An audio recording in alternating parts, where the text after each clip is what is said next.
আনি স্যার, ওনাকে জিজ্ঞেস করেন ওনার বাইকের দাম কত। 2,10,000। স্যার নাস্তা করবে 2,10,000। 5 লাখ টাকা দিয়ে বাইকটা নিয়ে নাও। তো বাইক কিনে নিল। হ্যাঁ আপনি কি জানিস না, ওজোর তো অনেক ইগো, আর ওনার ইগোতে আঘাত লাগলে ওই সব কিছু কিনে নেয়। মিষ্টি কফি কেন? কে বানিয়েছে? স্যার আপনি কফিটা এভাবে ফেলে দিলেন কেন জানতে পারি? ফেলে দিলাম কারণ এত বাজে স্বাদের কফি আমি কখনো খাই। তাই বলে তো আপনি আমাদের কফিটা এভাবে ফেলতে পারেন না স্যার। আপনি কাজটা ঠিক করেননি। আপনি এখনই এখান থেকে বেরিয়ে যান। ঠিক আপনি আমাকে বেরিয়ে যেতে বলছেন? আপনার মতো অভদ্র মানুষরা না আমাদের কফি শপে জায়গা দেয়। সো আপনি চেনেন আমাকে? আপনি জানেন আপনি কার সাথে কি কথা বলছেন? আপনি একজন অভদ্র মানুষ। এটা ছাড়া আসলে আপনার অন্য কোনো পরিচয় জানার আমার কোনো প্রয়োজন। কি কন্টিনিউয়াসলি আমাকে অভদ্র বলে যাচ্ছে? আপনি এক্ষুনি বের হয়ে যান। এই রেস্টুরেন্টের মালিককে ডাকেন। আমি রেস্টুরেন্টের মালিক। বলুন আপনি কি বলবেন আমার? আপনার মতো একটা ম্যানারলেস মেয়ে রেস্টুরেন্টের মালিক জীবনও হতে পারে না, কারণ কোনো কাস্টমারের সাথে কোনো রেস্টুরেন্টের মালিকের ফোনে ব্যবহার। আমি তো আপনাকে কাস্টমারই মনে করি না। ম্যানেজার সাহেব, আমি এই রেস্টুরেন্টটা কিনবো। সরি স্যার, এই রেস্টুরেন্টটা বিক্রির জন্য। আনিস সাহেব, আমি কালকের মধ্যেই কফি শপটা কিনতে চাই। সরি স্যার, এই রেস্টুরেন্টটা কোনোদিনও বিক্রির জন্য না। ম্যানেজার সাহেব, আমি কালকে রেস্টুরেন্টটা কিনবো এবং কালকে রেস্টুরেন্ট কেনার পর আমি এখানে কফি খেতে আসবো। তারপর যেন আমি এই মেয়েটাকে রেস্টুরেন্টে না দেখেই আমি এই কফি শপে কিনতে চাই, সেটা যে কোনো মূল্যেই হোক। তন্দ্রার সাথে আমার একটা মিটিং সেট করো, অবশ্যই সেটা কফি শপের বাইরে। তন্দ্রা ম্যাডাম বলেছেন ওনার সাথে দেখা করতে হলে আপনাকে ভেতরে যেতে হবে। আমি এই কফি শপ না কেনার আগ পর্যন্ত ভিতরে যাব না। ম্যাম বলেছেন ম্যাম বাইরে আসবেন। আরে সাহেব, আমি এই মানুষটার সম্পর্কে সব ধরনের ডিটেইলড ইনফরমেশন সম্ভব।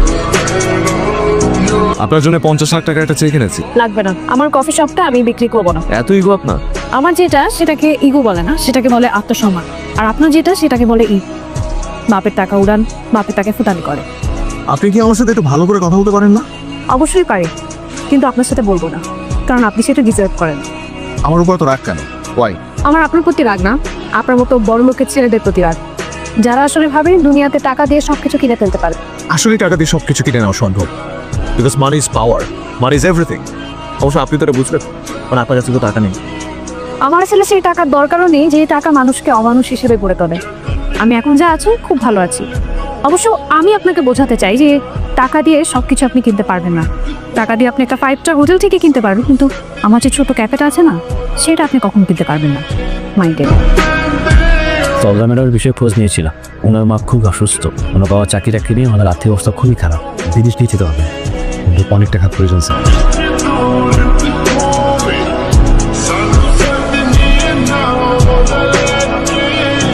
আপনি জিতে গেলেন, আমি হেরে গেলাম। আসলে পৃথিবীতে টাকার উপরে কিছু নেই। আমি আসি, আপনি ভালো থাকবেন। আপনি ইগোর জন্য হলেও আমার মায়ের চিকিৎসার ব্যবস্থা নিয়েছে। আজকে কফি তো খুব ভালো হয়েছে। Thank you sir. স্যার আমাদের এখানে ফার্স্ট ক্লাস কফি পাওয়া যায়। ঢাকা শহরে এমন কফি কোথাও পাবেন না। তাহলে সেদিন এত বিচ্ছিরি আর বাজে কফি কেন খাইয়েছিলেন? আর কথা বলছেন না কেন আপনি? এই কফিটা ওই স্যারটাকে দিয়ে আসুন। স্যার ওই দিন তন্দ্রা ম্যামের অর্ডার ছিল আপনাকে দুধ চিনি ছাড়া ঠান্ডা কফি দেওয়া চাই। হোয়াট? জি, এই কফি শপটা দেওয়ার পর আমরা সবাই অনেক অপেক্ষা করেছি আপনি কবে এখানে কফি খেতে আসছেন। তার মানে আপনারা সবাই আমাকে চিনতেন আগে থেকে? স্যার আপনাকে কে না চেনে, আর এই কফি শপটাকে ম্যাম আপনার জন্যই দিয়েছি। কি বলে তুই? তো বাইক কিনে নিল? হ্যাঁ আপনি তুই জানিস না, ওজোর তো অনেক ইগো, আর ওনার ইগোতে আঘাত লাগলে ওই সব কিছু কিনে নেয়। সব আপনার সাজানো নাটক। এত দ্রুত জেনে গেলেন? কেন করলেন এইটি? আমার মায়ের চিকিৎসার জন্য অনেক বেশি টাকার প্রয়োজন ছিল। ওই সময় তো আমার আপনার বাসা বলবেন, আর আমি আমার ফ্যামিলির জন্য সবকিছু করার জন্য আপনারা নিশ্চয়ই মা আছে। আপনার মার যদি এরকম কোনো বিপদ হতো, আপনি নিশ্চয়ই আপনার সর্বস্ব দিয়ে চেষ্টা করতেন। আমিও তাই নিয়েছি।